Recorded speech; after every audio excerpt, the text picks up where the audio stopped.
As consumers, we are bombarded by it at every turn, like the Incredible Hulk being bombarded by gamma rays. But what makes some media endure, while others are banished to the forgotten black hole of obscurity, never to be heard from again?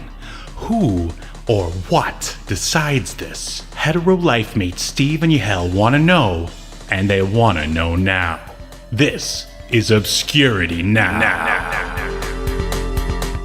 And what's up, Obscurians, and welcome back to another episode of Obscurity Now, the show that takes a look at weird and almost forgotten pieces of media and then decides if they should be remembered for all of human history or tossed into the black void of obscurity, never to be heard from again.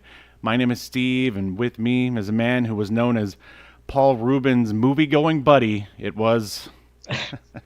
Yahel, yeah. Hi, how's it going? Yep, I love going to the movies with him. Especially those theaters in what's that rich area in Florida where he was kind of discovered.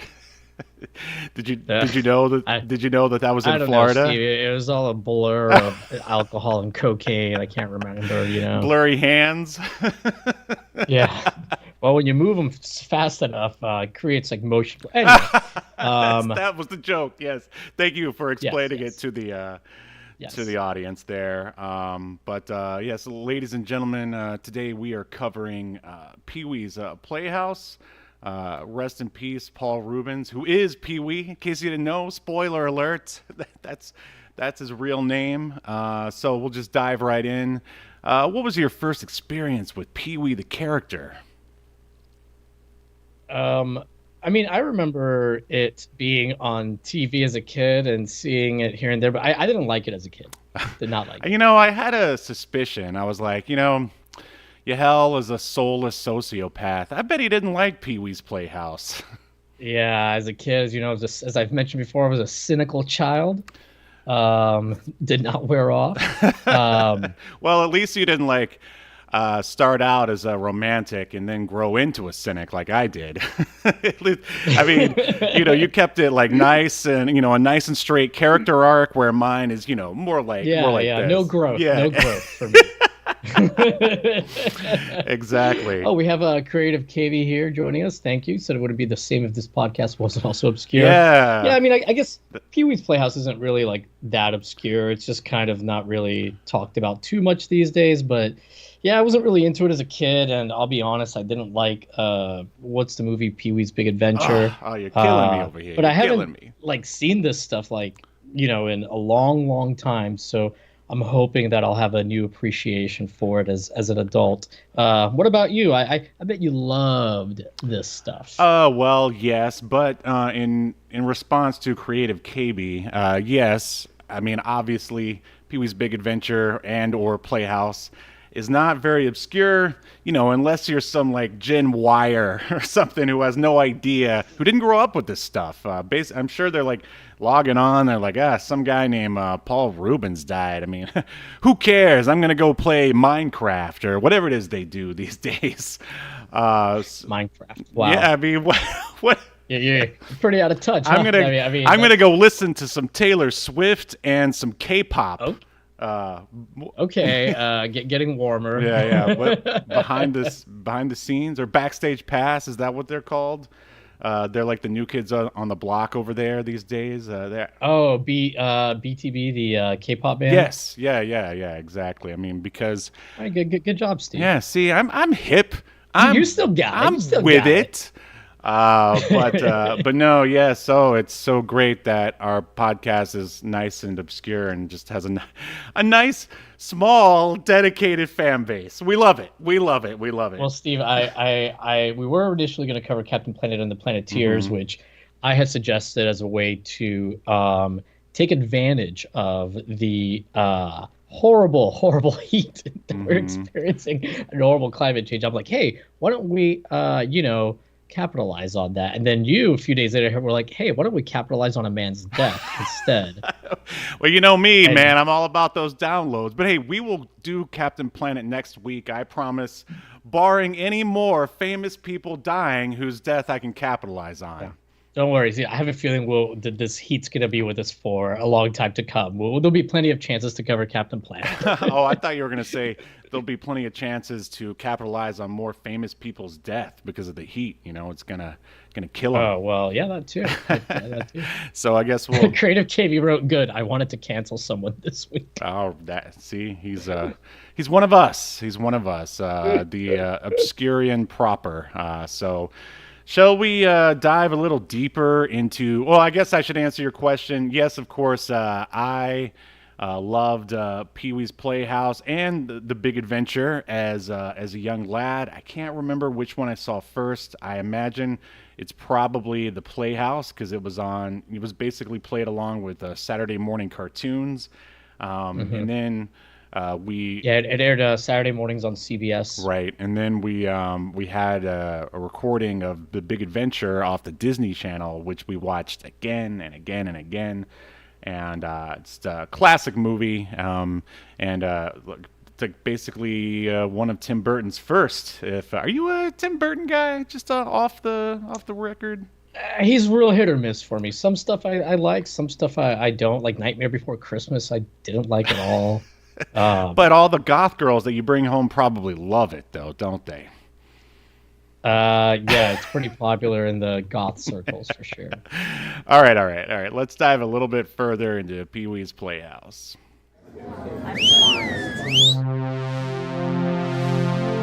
Welcome to your feature presentation.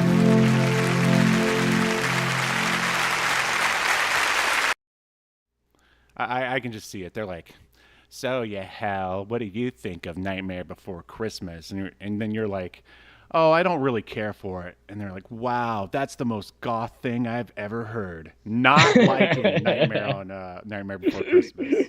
I think you might be confusing punk and goth, but yeah, they kind of blend together in some circles, but whatever. Okay, sure. Yeah, that's the ticket. All right, where are we here? Okay, Pee-wee's Playhouse. It premiered in 1986, ran all the way to 1991, 45 episodes, 5 seasons, and Yahel hates all of it. Maybe. We'll find out. And, of course, it was created by Paul Rubens, who recently passed away, as we said. And did you know, now stop me if you heard this, that like sort of the origin story of Pee-wee's Playhouse, like why he created it? I mean, aside to make money, obviously. Well, I know that initially there was like an adult version of it a few years before the kids version got made. I've never seen it. I just happened to like come across that little tidbit, and apparently it's full of like sexual innuendos and adult humor. Yeah, it premiered, and it has a lot of the same actors. It premiered alongside Silk Stockings Jr. Didn't you know that? No, that's like more of a. I think it was it's stand up. It was sort of like more of a stage thing before he decided to make this. But basically, he went on an SNL audition and he didn't get it. And on the plane ride back home, he basically called up his parents, got a loan from him, and basically financed Pee-wee's Playhouse himself, well, thanks to his parents. So it was revenge for not getting SNL. How about that? Oh, well, good for him. I mean, even though I've never been a fan of Pee-wee's Playhouse, I do like Paul Rubens. Mm-hmm. I've seen him he's done like lots of like guest spots and a bunch of stuff. Mm-hmm. And he's been like a serious regular a few times on some other things. So I like Paul Rubens. Mm-hmm. I just never got into Pee-wee's Playhouse. I gotcha. And the episode that we watched is season 1, episode 1, the pilot, and it is called Ice Cream Soup, and it premiered September 13th, 1986. And here's a synopsis for this plot that is just all over the place. All right, here we go. Mm-hmm. When Pee-wee's friends come by to swim in the Playhouse pool, he makes a big bowl of ice cream soup for everyone. And this was directed by Stephen R. Johnson, who I feel like he's come up before in some of our past episodes. He's mostly did music videos. He did for the Talking Heads. He did the Peter Gabriel Sledgehammer video, which I think a lot of people do. You know that one, right? Sledgehammer, yeah, and then Yeah, of also course. videos for Oingo Boingo, and I feel like he was definitely the right person for this job. And then we've got a couple of writers here. Aside from Paul Rubens himself, we've got George McGrath. He wrote episodes for Kids Incorporated, which stars a very young Mario Lopez, Tiny Toon Adventures, I remember that show. and yeah, we need to cover that one. And Yeah, oh god, like the theme song stuck in my head now. Kids Incorporated. there is K-I-D-S. IDS. Ugh, terrible. There's a TikTok account that posts nothing but clips of Kids Incorporated. I am not going to follow a TikTok account posting Kids But Incorporated. yeah, Thank you, hell, Steve. I saw you following it. I'd like to not be on any lists. It's like you don't want to be incorporated with any kids, none at all, except for the 20-year-olds. It just seems you like a bring bad home from the idea. I can castle. only imagine like what following an account named Kid with kids in the title is going to do to your TikTok FYP. Ooh, You know? good point. Good point. But yeah, he also did. This might be interesting to try to track down. Apparently, there was, I guess, a pilot for a Plucky Duck show. You know, Plucky Duck from Tiny Toon Adventures. And this George McGrath guy, I guess, wrote the script for that.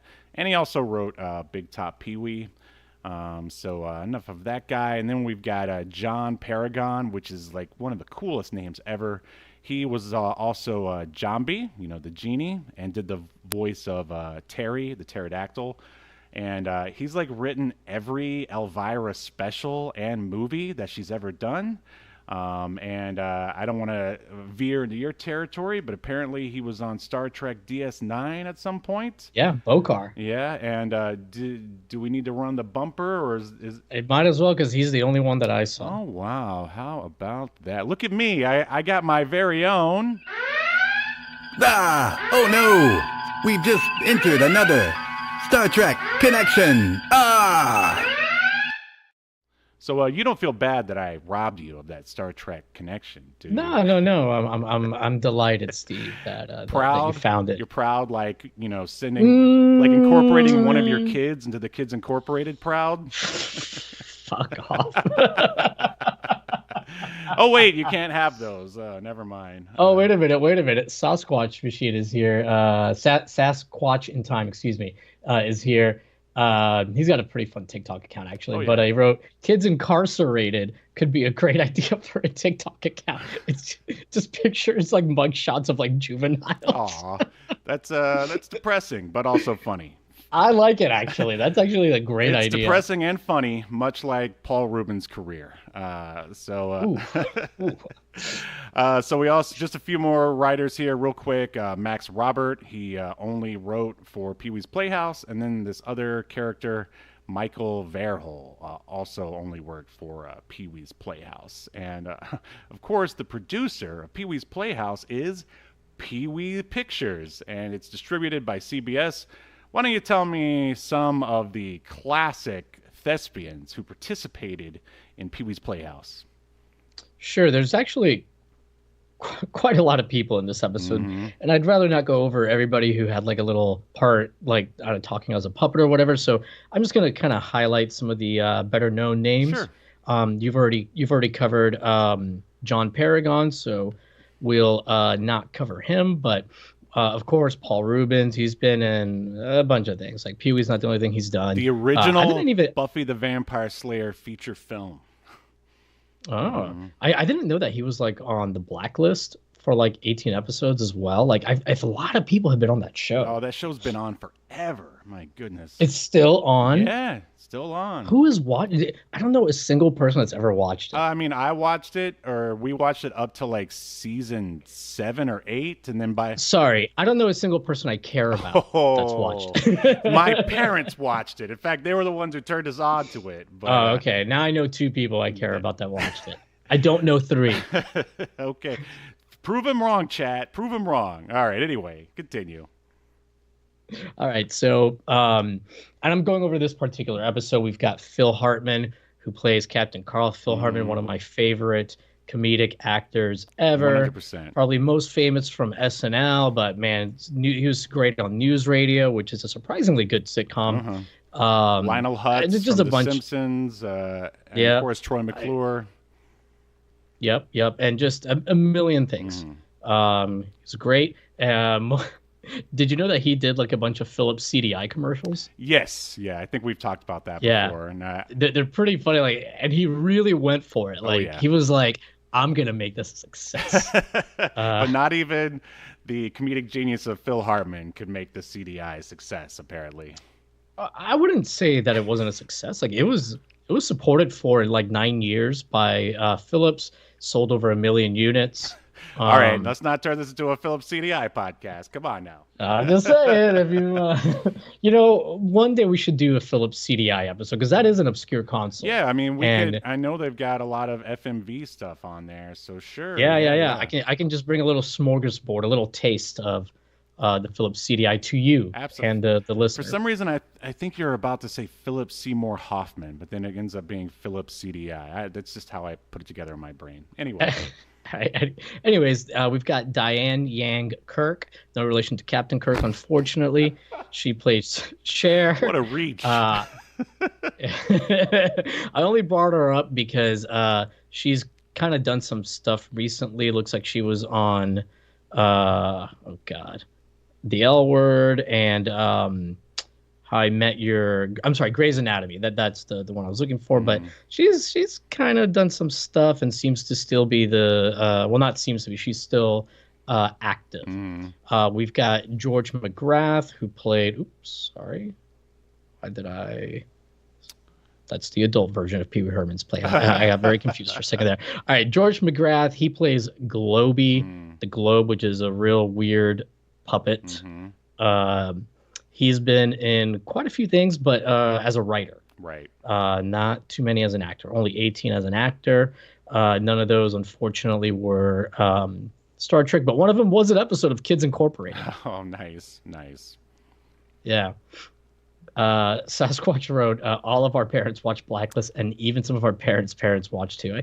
Is that a CBS show? It's a network show. I can't remember what network it is, but yeah, it's definitely something. It's like a CBS show for older people. I mean, yeah, pretty much. One of the kids in this is Opal, played by Natasha Lyonne. Good eye, yeah. Yeah, I was like, this little kid looks familiar. And then when I saw, I was like pretty surprised. So yeah, I guess most recently she's on Poker Face, but she's also been on a bunch of stuff. She's got a very recognizable voice. The New Black was like her big one. Yeah. Yes. Thank you. And then the other person I wanted to highlight from this episode is Lawrence Fishburne, who I totally forgot was in Pee-wee's Playhouse. And he comes out looking like Woody from Toy Story, kind of like a more flamboyant Woody. And yeah, Lawrence Fishburne, I mean, The Matrix, a million other things. Yeah, great actor. He's almost like one of those guys that like he'll kind of do anything, regardless of quality. I feel like he'll just kind of say yes to almost anything. Yeah, I think you're right. But I mean, this is obviously really early in his career. So he was like No, I mean, he does a great job, like with the character. Like, I mean, he commits. I love it because it's Pee-wee's Playhouse. It's daring middle America to accept a black cowboy. And if you can't, you're racist. Yeah. Yeah, well, and then towards the end, the fortune teller was pretty androgynous. Yeah. I mean, it was a guy like wearing like very feminine makeup. That's true. Yeah. Pee-wee's Playhouse dares. It's gonna blow away your preconceived notions of what a show can be. I mean, Pee-wee himself is like covered in makeup. Sure. Absolutely. So yeah, folks. I guess this was woke before woke was fabled to exist. Well, but yeah. Oh, I'm sorry. You finishing up? Yeah, I mean that's kind of like the main people I think that are of note. I don't know if there was anybody else that you wanted to. No, you were. I mean, yeah, the big little, I guess, little nugget was Natasha Lyonne, and I will say that her and her little kid friends. I read that they were so disruptive on set that they were fired and never worked at Pee-wee's Playhouse again. Can you imagine? Like Paul Rubens comes out and he's like, "Oh, you guys are being really loud. so we're gonna have to let you go. Sorry, my PeeWee needs work. I know, but That's pretty good. That's pretty good, actually. Because like this show, like you want to talk about something that's all over the place and just constantly bombarding you with something new.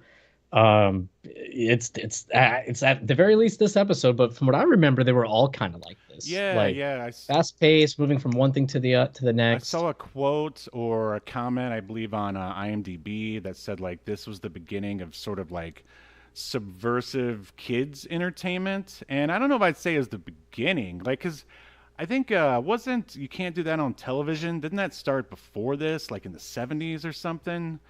I'll look it up, but it might not have been too much earlier than this. Yeah, I don't think it's too much early, but yeah, this is very, You're right, 1979. yeah, weird for the sake of being weird. I mean, and for good, and I say that as as a good thing. And I mean, I like that, and this is getting ahead of ourselves. It doesn't really talk down to kids, but it's just like, hey, This doesn't? I don't think so. It's just like, hey, here's a bunch of weird stuff. Yeah, I guess. You think I well, mean, let's talk through the episode and see what we can see.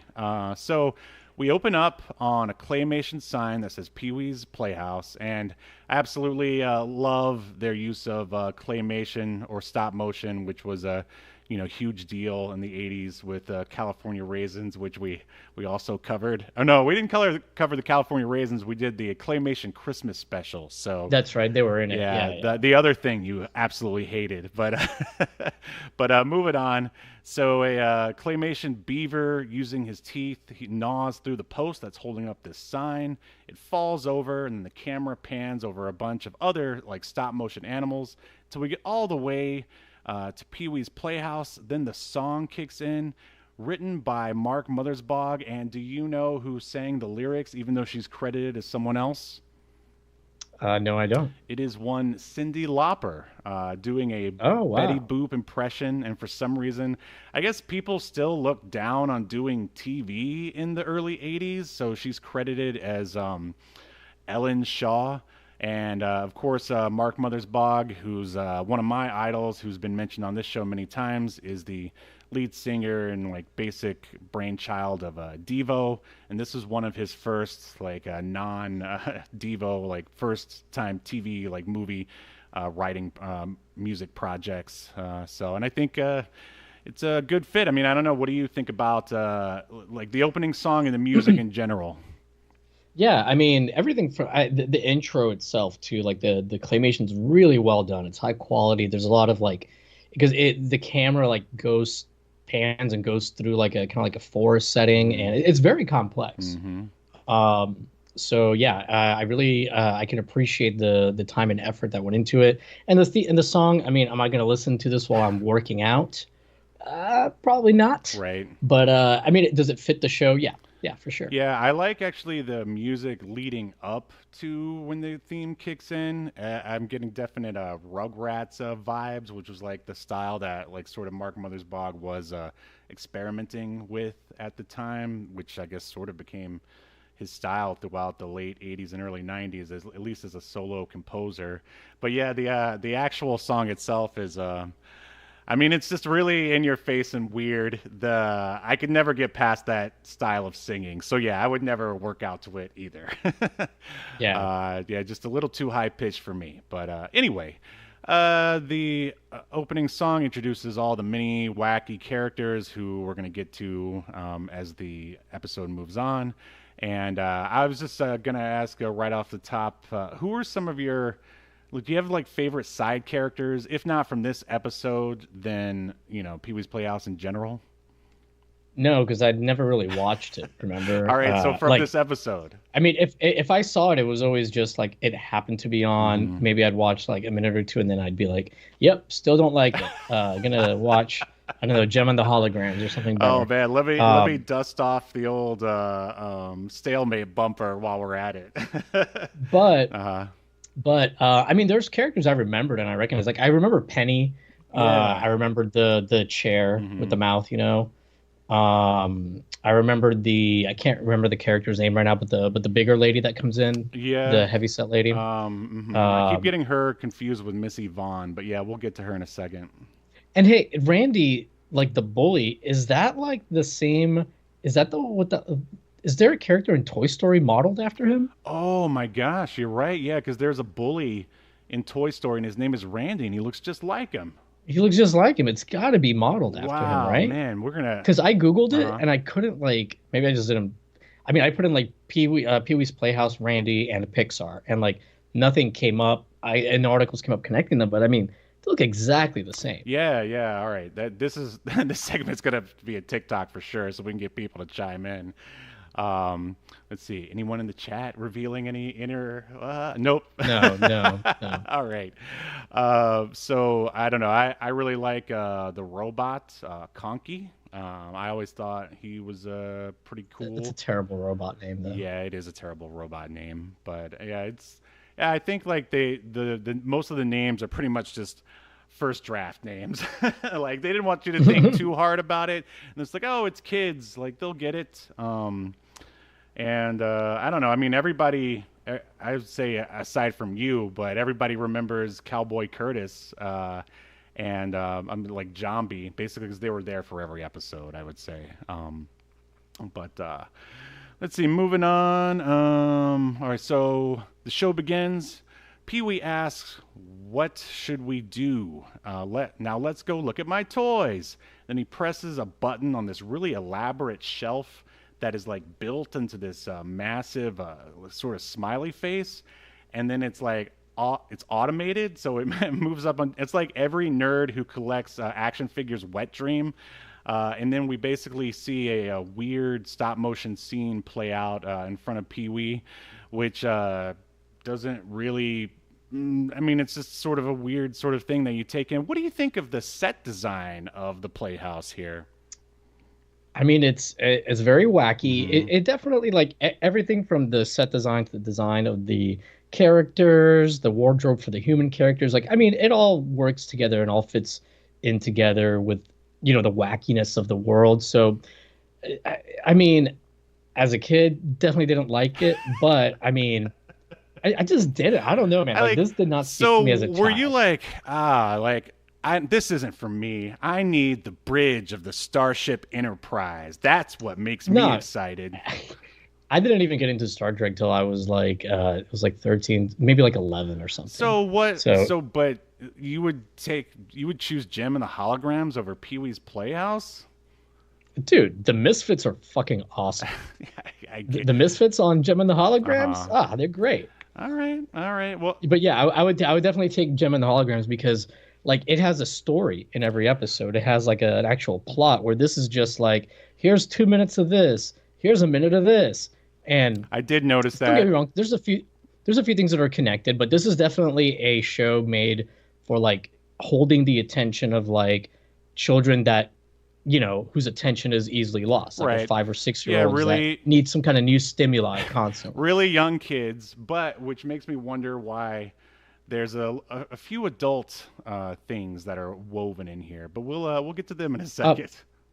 I did want to mention here, Sasquatch in the chat had written that the robot was sweet, made me want to build my own, but Dad didn't like me removing the dryer's exhaust tubes.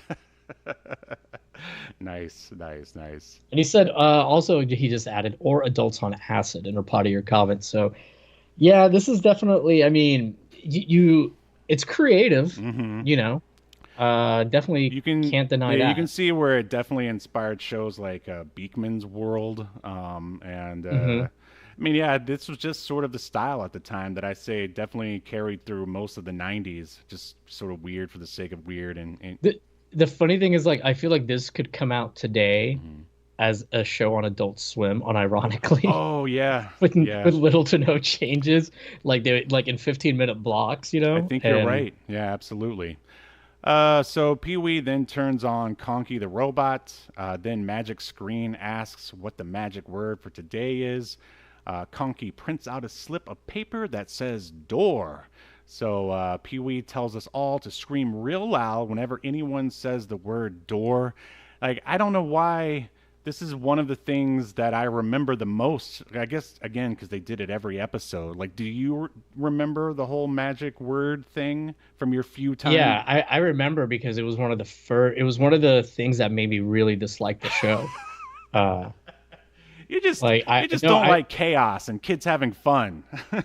I guess I mean just like it's so weird. Like who wants their kids to watch a show that encourages them to yell? And I'm sure there were plenty of kids who, after the episode aired, if somebody that day in the real world said the magic word, they would like probably scream. Well, You know, it's a double-edged sword. I was a more sophisticated child. Well, let me tell you, as a parent, it's definitely a double-edged sword because you want a break, like you want to be able to sit your child in front of the TV so they can watch. I'm gonna say you want to break your child's bones. No. That's I mean, maybe that would be me. That would your be me parenting as a parent. style, but yeah, not mine. But you know what? Well, as you know, Steve, I had a vasectomy, so I don't have to worry about breaking any of my own children. Give science time. They'll find a way to where you can just give AI time. It's like you can prompt your kid in a few years. You wait. No juice needed. Anyway, so yeah, like maybe you set them down in front of PeeWee, as long as there's nothing that's too adult for kids. Then you're like, good. I've got 22 minutes where I can sit down and relax. But then you have to deal with the after effects of maybe screaming whenever you say the word door. However, I would take Pee-wee's Playhouse over like Blippi any day of the week, but that's another story. So moving on, some other kids show up and they're all dressed kind of like hippies. One of them looks suspiciously like Jughead from Archie Comics. Did you get those vibes? Yeah, he's wearing like a Jughead hat. I'm like, this is a real hat? I'm sure Paul Rubens was a big Jughead fan. And of course, as Yahel said, Natasha Lyonne is one of those kids. And basically, one of them, they asked to go into the pool, and then Pee-wee is like, yeah, well, what are you going to give me? And they give him some foil, and then he rolls out, at the time, which, I mean, kind of looks like a massive foil ball, but I remember episodes down when he brought it back, and it was like 6 times the size of the one that he has here on the pilot. And he basically adds the foil to his foil ball, which I'll admit, after watching this, I started my own foil ball. Now, did it get as big as Pee-wee's? No, I probably lost it and probably made several more. But yeah, it inspired me in my foil sculpting endeavors as an 8-year-old, or probably younger. Wow, yeah. what a revolutionary show. Yeah, and then then later I just learned how to play the bass. I don't know. You know what I used to do with foil? Is I actually guess. You used to use them as makeshift bongs so you could do drugs? No, I wasn't doing that as a child. I would take like they had like these like big sheets of paper at school. I'm sure that I can't remember the name of it, but it's like on a roll and you can unroll it. It's for like making banners and that kind of thing. I would get like a sheet of that, like cut it so it's long enough to wrap around your waist. Then I would cut it some more at home and I would use the foil, glue it on there, and make wrestling championship belts. Nice. That would have been my second guess. I'm sure. Anyways, let's continue because I was very curious how you were going to cover this because there's so much that happens. Oh yeah, I got it all here, man. I got it all here. Super. So actually, edit here. The kids asked to check out Pee-wee's mouse hole, which sounds really weird to say out loud. And then Pee-wee asked for the foil ball. They basically go to this mouse hole, and there's a dinosaur family that lives in there, a stop-motion dinosaur family. Oh, not real dinosaur family? No. This was before Jurassic Park taught everyone how to clone dinosaurs. And again, they watch out a fun little scene play out. Then the kids run outside to check out the swimming pool, and in walks everybody's favorite African-American cowboy. That's right, more than that guy from Hootie and the Blowfish who sings country. It's Cowboy Curtis, played by... His name is Darius. Put some respect on his name. Oh, man, did you get that clip of Chris Gaines that I sent you? No, when did you send that to me? Oh, man, I sent it to you. I think it was yesterday. It was like, so apparently, all right, this is completely off topic. It was like a fake... What did you send it to me on? TikTok. Weird, was a fake, like, behind the music documentary, and he was like, oh, the best thing about rock and roll is the sex. And then, like, they cut to, like, one of his engineers or something, and he was like, he brought a chainsaw on tour. And they cut back to him, and he was like, "Yeah, there was a chainsaw on tour." It's like trying to make him out to be this big badass. Like, if we could find that documentary, we're gonna cover that. Like, no more. All right, That sounds familiar. I feel like I've seen we've that. been following the trends too much. We need to get down there with the real obscure shit coming up. So everybody stick around. Hopefully, no more capitalizing off of celebrities' deaths. I promise. Okay, so We're gonna capitalize off their terrible side projects. oh yeah, that's what this podcast is all about. Dude, I loved Chris Gaines. I must have been young, but not the music. I loved the idea. I don't know. I had to be like 12 or 13, I think, when he did the Chris Gaines thing, maybe 14. And it was so ridiculous. Garth Brooks, at the time, arguably one of the most famous Country music singers of all time. Yeah. I think just one of the most famous musicians at the time, Possibly, period. yeah. Because everybody loved Garth Brooks. Whether Me, I mean, but come yes, it's true. on, you come on. He had some bangers, No, as they say. no, I'm sorry. Thunder Rolls. I got Friends in Low Places. That comes on, you're not singing. I hated country music and Garth Brooks because it was everywhere. I couldn't escape them. But his songs like transcended. Wow, Like, I had don't no know. I idea thought you they were such a fan. So let's get this straight, everyone. You hate Pee-wee's Playhouse, but you like Garth motherfucking Brooks? Jesus. And he seems like a cool dude too. But anyways, I'm more of a Chris Gaines guy. I just thought it was so ridiculous that he was like, you know what? I want to make because I think the Chris Gaines album is like a pop album, right? I thought Isn't it was supposed to be rock, but Oh, I know it's like not country. Well, it's definitely though, not right? country, yeah. And he wears, like, for those that haven't seen it, so Garth Brooks basically puts on like a wig, like an emo wig, it's like this. black yeah. wig. Yeah, it's like covering his face. And he performed on SNL. Garth Brooks hosted SNL, and the musical guest was Chris Gaines. And I was like, this is so Actually, ridiculous. my coworker and I were talking about this. We think that he performed one as Garth Brooks and then one as Chris Gaines. And then I remember, was that accurate? Since you're such a big fan. Man, I don't remember. I watched the episode though. Yeah, I no, I remember that's when that I was watching episode SNL too. religiously. And I remember Tracy Morgan came out and started like talking to Garth Brooks about Chris Gaines, or maybe it was vice versa, something like that. Oh yeah, and he's like, oh, I don't really know him that well, or something like yeah, that. I think he called him like fat or something, and he was like, yeah. he's like, and then afterwards, like someone came out and was like, you know, Garth Brooks is Chris Gaines, right? And he's like, yeah, I just can't believe he made that album, man. Like, I don't know. Anyway, we got to get back to Pee-wee's Playhouse here. Yeah, Sasquatch wrote that he thought it was industrial. He looked like Trent Reznor, like a Garth Inch Nails. Or like Like a Garth Inch Nails. That should have been the album name. that would have been awesome. Or he should change his name to like Garth Marenghi Brooks, because like at that point his ego had to be so huge that he probably wrote, produced, did all the backup singing for Chris Gaines. Steve, okay, last thing. Okay. Can we form a Garth Brooks cover band? However, we cover it like all the songs like industrial style, and we call ourselves Garth Inch Nails. If you know what, that's because those It's worth it for the those joke. gimmick acts are taken off. I mean, Max Sabbath opened for Black Sabbath, so if or when I move back to Tampa, I will take you up on that. All right. Well, let's get back to Pee-wee's Playhouse in the meantime. I brought up something you care about. Sorry, my mistake. Yeah. Chris Gaines. Much like the Thunder, we got to roll. All right, so the kids run outside to check out the swimming pool. In walks Cowboy Curtis, a.k.a. Lawrence Fishburne. He does some animated rope tricks, or some rope tricks with an animated rope. That looks pretty cool, I guess. He lassos Miss Steve, and PW accuses her of being a snooper. And I guess Mrs. Steve is his neighbor, and I guess is this like supposed to be an antagonist almost? I don't know. It kind of seemed like that at first, but it was very well. I guess because it's a kids show, right? Yeah. I mean, it was very, very still pretty playful, Right. Pretty Sure, light. sure.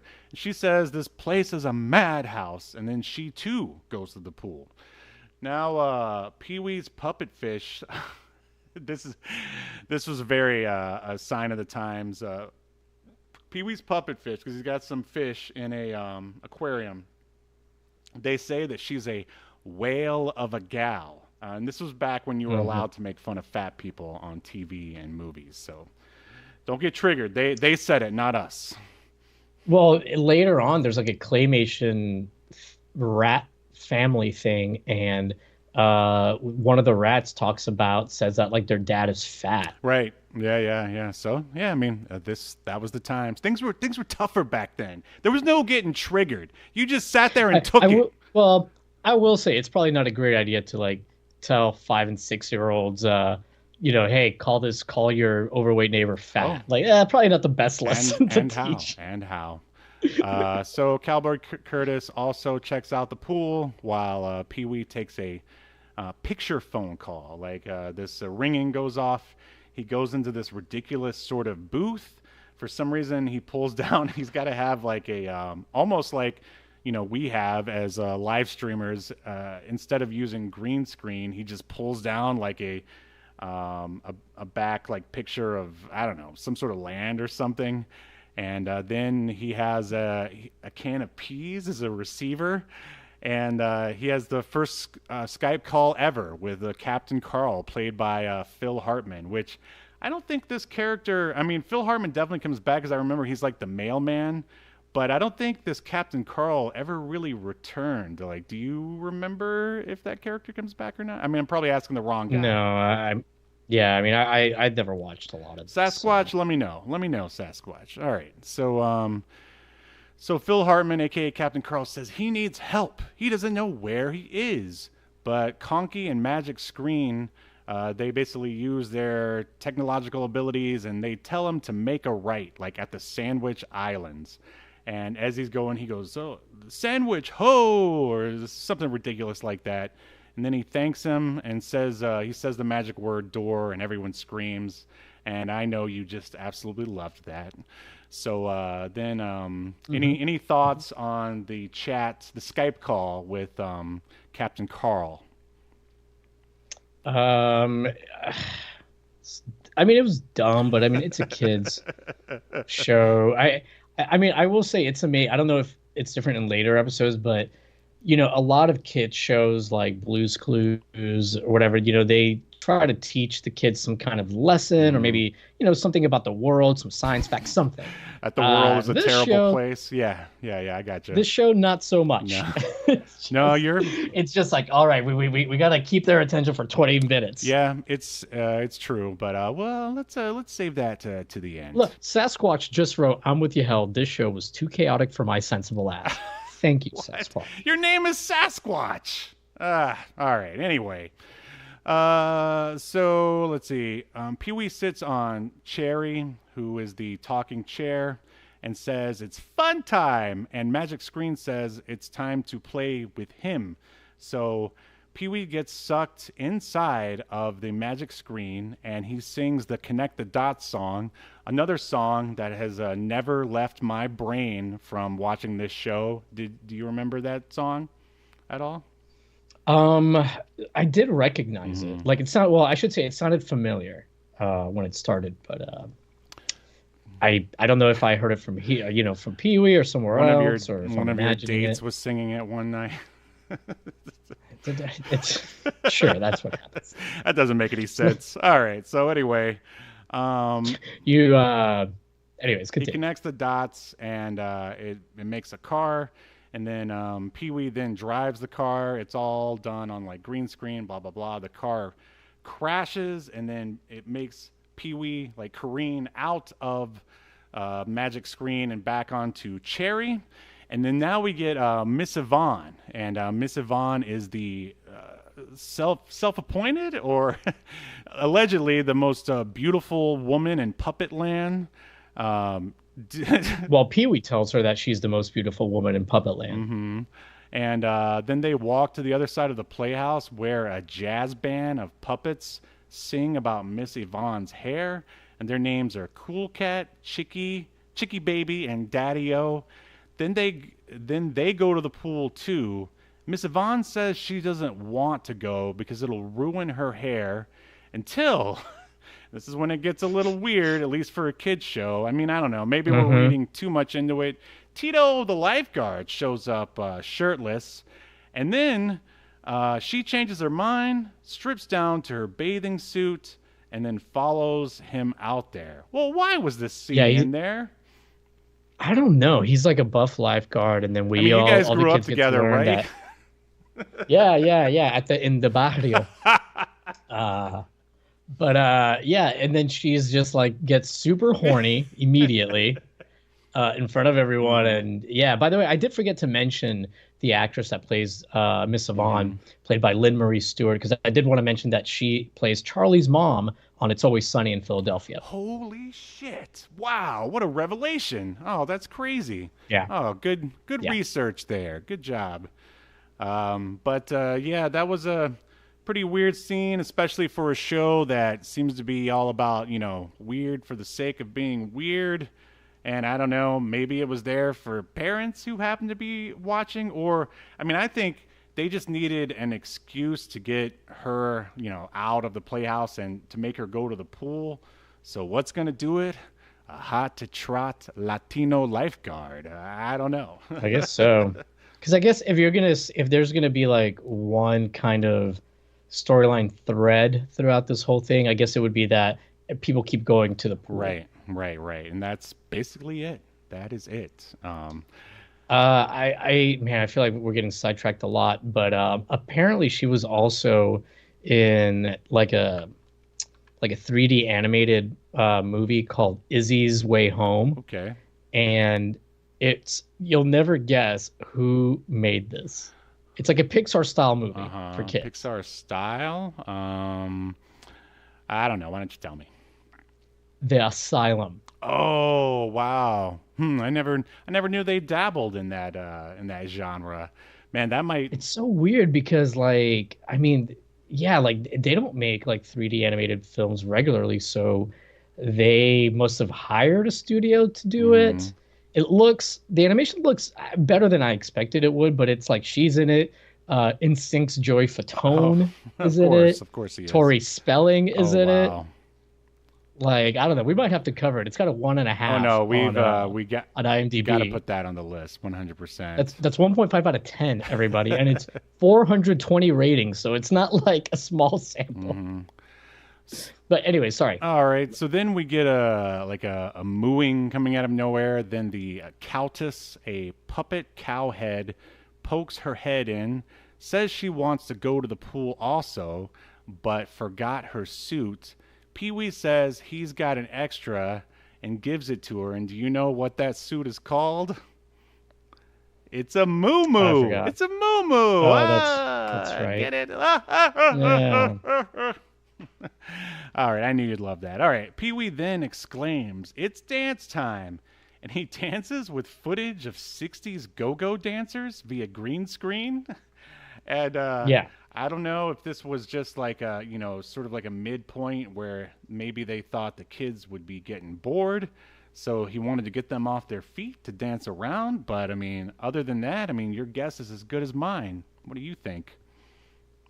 Yeah, it was really weird. I just figured it was, just, okay, we got to throw something in here to kill some keep time. The kids' attention. Yeah, or kill some time, yeah. Then Dixie shows up and plays a trumpet and introduces King Cartoon. I forgot what Dixie was. I think it was just some random dude. But anyway, an elderly man in a crown carrying a projector. He then starts it, and we see an old, public domain cartoon. What's that video game that came out that was like a shooter that everyone loved for a minute there? That's like that style of animation. Are you talking about oh my God. Yeah. The one that came out on the Genesis with the Justifier gun? Is that what you're talking about? No. This one, it's on all the, it's on every console basically. Cuphead. Oh, I thought you were talking about an old game. Yeah, no. I'm talking about old animation style, basically. It's yeah, I gotcha. So and the cartoon is about potatoes chasing mice. What do you make of this cartoon? I don't know. The whole time I was just worried because the cartoon was so old. I was worried it was going to be racist. Because a lot of those old cartoons have racist like tropes in there. Sure, but I mean, we've already established that Pee Wee's Playhouse was the woke show of the time back then. Well, that's what they would call it now if it came out. A certain group of the population would complain about it being woke, I'm sure. But yeah, like it was. I was just like, this is such a waste of time. I'm sure this was like in the library of whatever production company or distributor he teamed up with, so it cost him like next to nothing. Oh, I'm sure it was public domain. And yeah, or public domain, yeah. And I don't know. I would say that this is Pee-wee's Playhouse itself is almost a throwback of like these kind of sort of kid shows, almost like Bozo the Clown, where it was just like a variety show where they would just have random stuff, and then it's like, hey kids, now it's time for another cartoon. And I cannot believe you're disrespecting Bozo the Clown. Oh my God. With this comparison. So you're telling me you care more about Bozo the Clown than you do oh my God. Playhouse? I used to watch Bozo the Clown religiously on WGN. Man, I can never figure you out. Because that's real, man. You have these kids trying to get the ball into 7 buckets, you know, and there's real prizes on the line, real playground pride, you know, if you win. But that's okay. None of this Hollywoody fake LABS. Yeah, I guess claymation dinosaurs in a mouse hole is more real for you. Hell yeah, 100%. In fact, if I ever got it, this show is so good. Cyndi Lauper didn't want her name on it. Oh, how dare you speak of Cyndi Lauper that way? I don't know. That's what you told me that she. No, I mean I just don't understand why she didn't want her name on it. But I think she saw the product. The product already proved itself, man. 5 seasons. Look how many of these careers it launched. All right, let's get to the end here before we never podcast again. All right, here we go. All right, weird cartoon, blah blah blah blah blah, and now then we come back with Pee-wee, and he takes a potato, shoves some pencils in it, and says he's using his imagination to make an animal. And yeah, basically he sticks like 4 pencils as the legs on the bottom of the potato, and then like 2 on the top for the antenna or something like that. He's like, oh, this is a potato animal. I'm so creative. Right. I could hear that TikTok lady. Everyone's so creative. I don't know what you're referencing, but I will say, like, you would think that a person as creative as Pee-wee would come up with something a little more for kids to do, but I'm sure they wanted to be like, you know, what can we come up with that, you know, they have easy access to that. Yeah. But although, what do we want kids to make so sharp that it'll poke through an unbaked potato? Because he doesn't say to bake it or anything to make it soft. So, okay. This just seems like a bad idea. Yeah, I will say that. Yeah, maybe the sharpened pencils wasn't the best. Like, option. would you want your son to have like these super sharp ass pencils that he's like trying to jam it into? I mean, potato. I mean, if it's just a potato, that's fine as long as he's not turning it on us or any other living people. Oh, I'm just saying he could like miss the potato or something or hurt himself. I suppose not, but I'm pretty sure Pee-wee's Playhouse would probably be too much for him anyway. He's very mellow, but anyway. So then Jambi shows up, the genie who's a head in a box, in case you don't know. Jambi predicts that we'll be right back after this. So I assume there was a commercial break here. By the way, even though we've talked through pretty much the whole episode, you can watch this episode and many others on YouTube, completely free. Yeah, I'll put a link in the description here in a second, or in the chat. Knucklehead shows up, and it's a giant hand puppet, and he tells a knock-knock joke. Let's reenact the knock-knock joke right now. Knock-knock. Who's there? Dwayne. Dwayne who? Dwayne the bathtub. I'm drawing here. Hey. That was pretty awful. Anyway, moving on. Then there's a knock at the door. It's a puppet salesman, or rather, a salesman who is a puppet with a big head. I don't even remember the point of this. This puppet was pretty creepy looking. It was, and then it led to the Penny claymation cartoon, which, I mean, Penny itself is also just a little creepy in its own way. Not as creepy as the aforementioned puppet, but Penny has actual pennies for eyes, and I swear, like, it's got to be just some like young girl just sort of going on about a random story, right? And they just record it and then animate around it. Like, did you get? That's kind of what it felt Yeah, like. kind of Yeah, like. I would agree. Sasquatch had a. Oh, sorry. Go ahead. I was just gonna say, do you remember that it was a comic book first, and then they made it into a cartoon called Axe Cop, which was No. it was written by this guy's like I think 8-year-old brother, and he was already like 20 something like established artist. Basically, his 8-year-old brother wrote the story, no matter how ridiculous it was, and then he like drew to it. It was okay. It was okay. But anyway, you were saying? In the chat, Sasquatch had written, this is about the pencils and potato thing. Kids with bloody stigmata hands going up to their parents. Look, Mom, Pee-wee showed me how to make toys. Well, I mean, if that happened back then, it wasn't enough to stop the Pee-wee's Playhouse rocket to the moon because they got 5 seasons out of Yes. it. Uh, I believe Stigmata Kids airs right after Kids Incarcerated and Silk Stockings Jr. on the the Obscurity Now Fox network. Kids Action Block. Yeah. Oh man, that's awesome. So, all right. Okay. Penny has all right. Penny has eyes for Penny. Penny has pennies for eyes and made out of clay. She tells us a weird story about a rat who dies or something. That you mentioned that earlier. Then we're back with PeeWee and Terry, who is a puppet pterodactyl. It shows up and says that snack time is his favorite time next to like lunch, dinner, and breakfast. And then PeeWee says they're going to make ice cream soup. So see, there's a story. I mean, that's the title of the show. And now PeeWee's finally making the ice cream soup. It all ties together. It's kind of like Pulp Fiction where one story's going like this and another's going like this, and it's finally converged here, right? Right? Yeah, I thought sure. you- It's like Pulp Fiction. Another thing you hate. No, another thing I dislike. I think I'd rather watch Pee-wee's Playhouse over Oh Pulp my Fiction. God. You really want to like... I thought that would make you happy. No. All right, let's just move on here. Less bare feet. That's probably true. So PeeWee opens the freezer, and there's another claymation scene of ice skating food. PeeWee scoops out ice cream and covers it with chocolate syrup. Then Randy, the sort of bully puppet, shows up and scares Terry away. Randy forces PeeWee to put too much chocolate on his soup, and then he leaves. Wow, what a bully. I'm so triggered. I'm always triggered when like chocolate gets wasted. But look, and PeeWee cries, and then Conky shows up and says, just add more ice cream.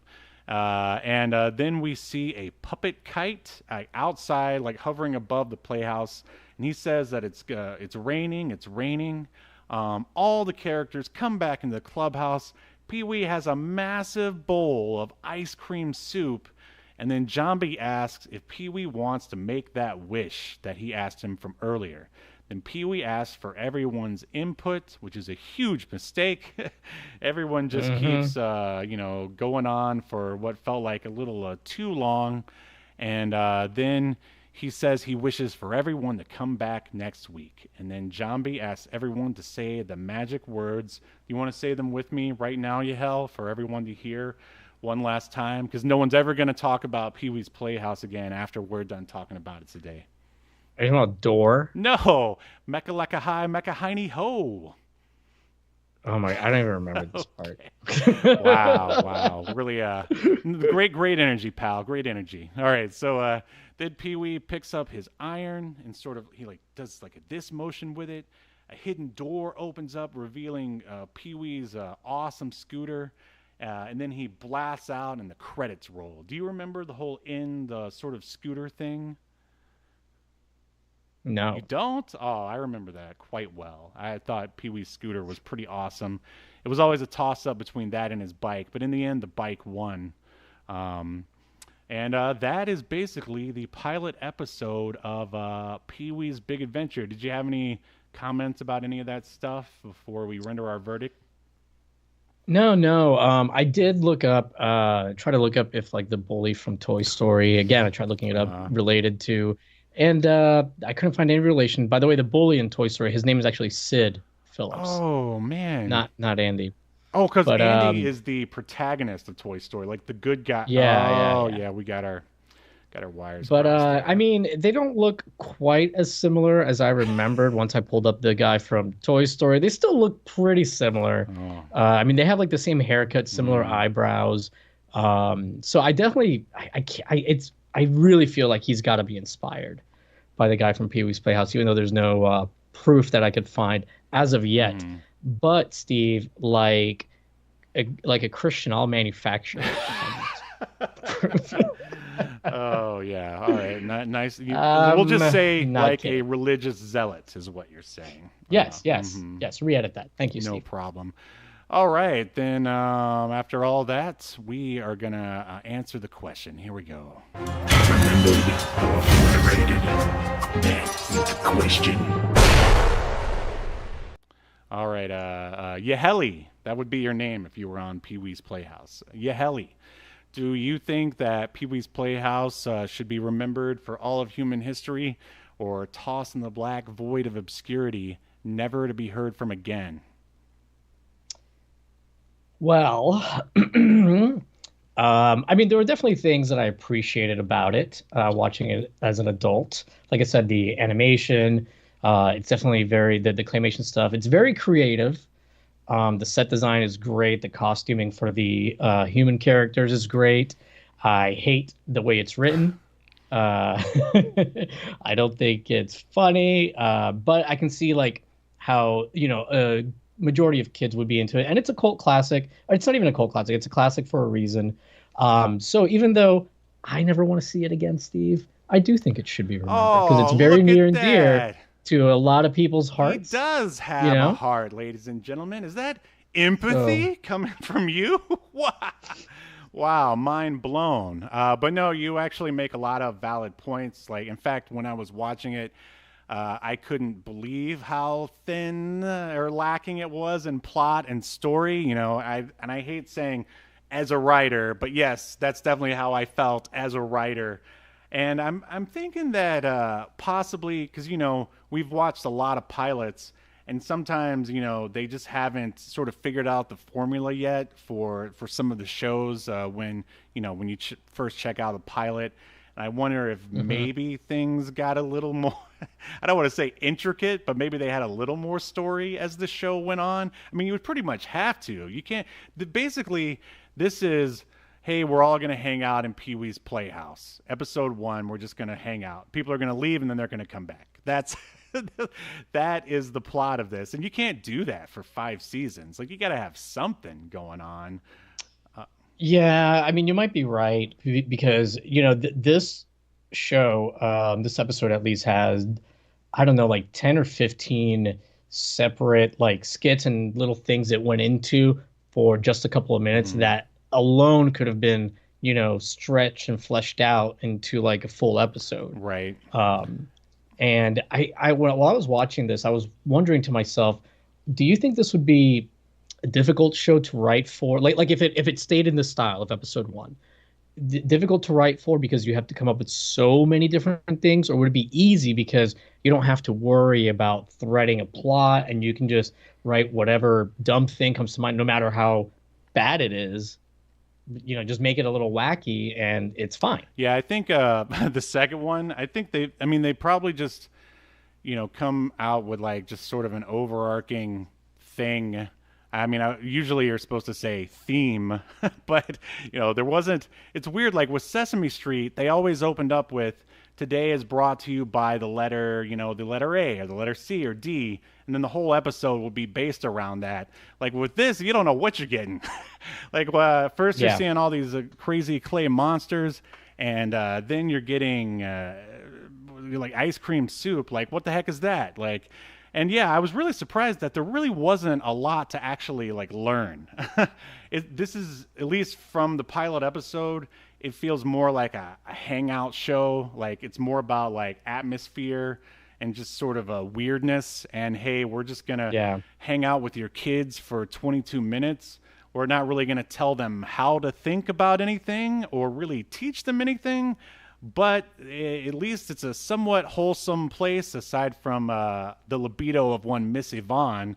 And you parents will be able to go chill for like 22, 25 minutes while Pee-wee and his wacky characters take it from there.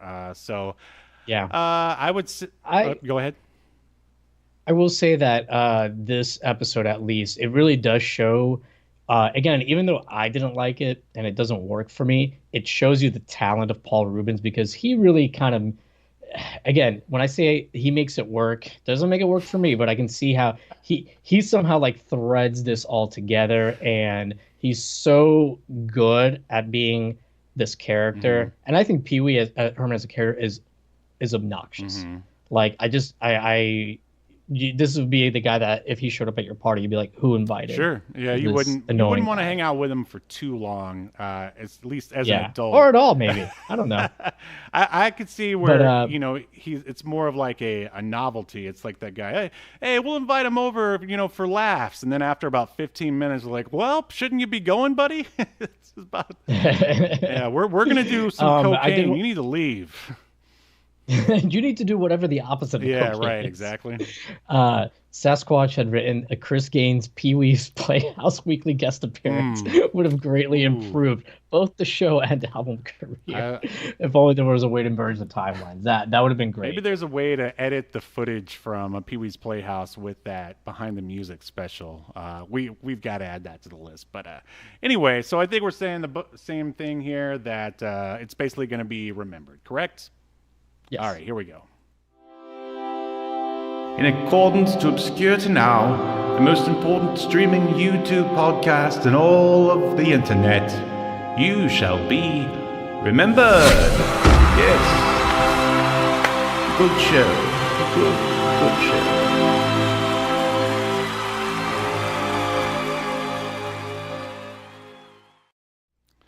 Yeah, I mean, I don't think it would be, even if we decided to obliterate it, it's just lodged in so many people's minds. Maybe after our generation completely dies off, then there won't be anyone talking about Pee-wee's Playhouse or Big Adventure or just Pee-wee in general. I don't think it holds up.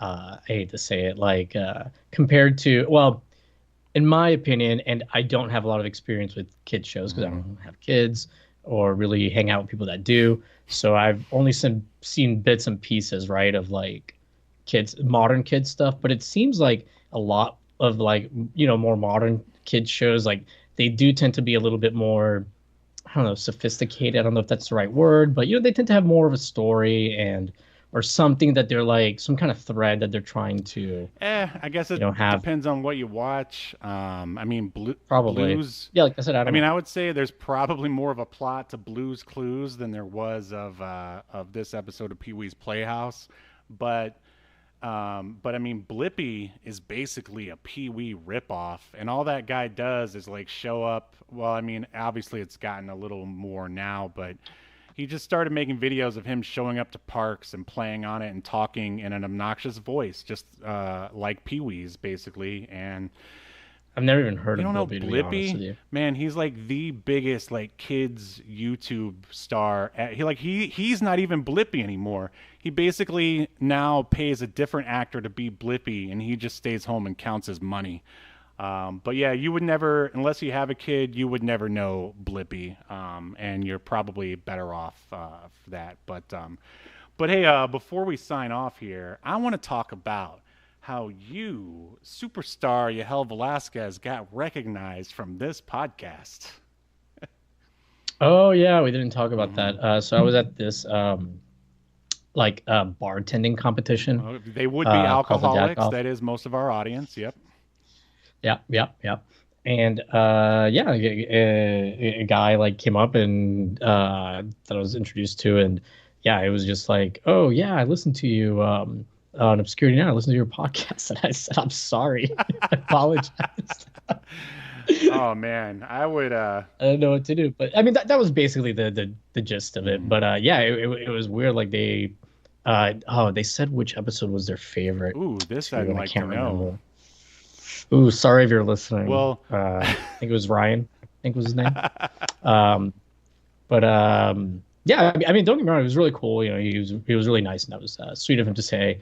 But yeah, it was weird. I would love for that to happen someday, but I mean, I've had it happen to me for like my YouTube stuff.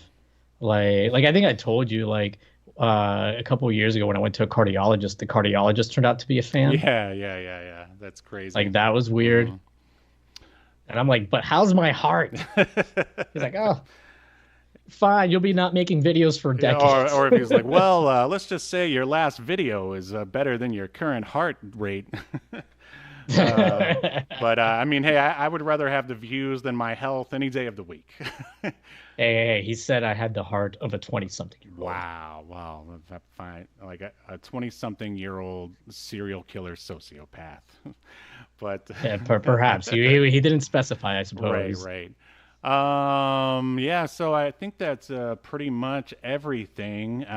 If anyone is interested in copies of Escape to Earth, my comic book, issue 2 came out almost a month ago at this point, is now available on the Reptilian Media Big Cartel shop. There will be a link in the description. And I was going to say, you have to let me know which one their favorite episode was, because I'm going to a con the first weekend of September, and I'm burning physical media of my podcast. Not because I think anyone is actually going to purchase it, but just so they like pick it up and they're like, oh, Obscurity Now, what's this? And I'm just like, well, there's a QR code on the back if you want to scan it, and bam, before you know it, instant listener.